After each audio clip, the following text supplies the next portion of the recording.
Assalamu alaikum. Heartbreaking news coming from Lords for Australian fans that South Africa defeated Australia at the final by 5 wickets. But congratulations and good news for the South African fans that South Africa eventually won the final, beating Australia at Lords. It's just mind-blowing to see.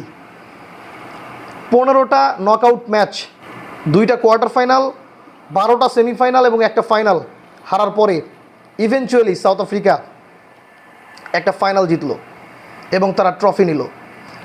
সারা ওয়ার্ল্ডের neutral cricket ফ্যান্সরা অনেক খুশি, কারণ সবাই চাচ্ছিল south Africa একটা trophy neck. But Australia world champion, 10টা ICC ট্রফির মালিক, দে never give up. তারা কখনোই হাল ছেড়ে দেয় না, শেষ পর্যন্ত লড়াই করে গেছে। কিন্তু hats off to Aiden Markram, 136 at the final, at the biggest of stages.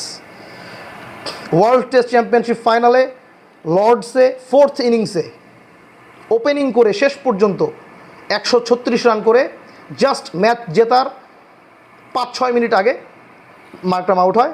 Almost south Africa তখন ম্যাচ জিতে গেছে এবং লাস্ট 6 রান করতে কিছুটা স্ট্রাগল করতে হয়েছে, but eventually South Africa won the match. And এরপরে আমরা অনেক এই ওয়ার্ল্ড টেস্ট চ্যাম্পিয়নশিপ ফাইনাল নিয়ে অনেক আলোচনা করব। Overcast condition, sunshine, innings by innings অনেক অ্যানালাইসিস করা যাবে, কিন্তু just South Africa won the trophy. This is the celebration time. Thank you.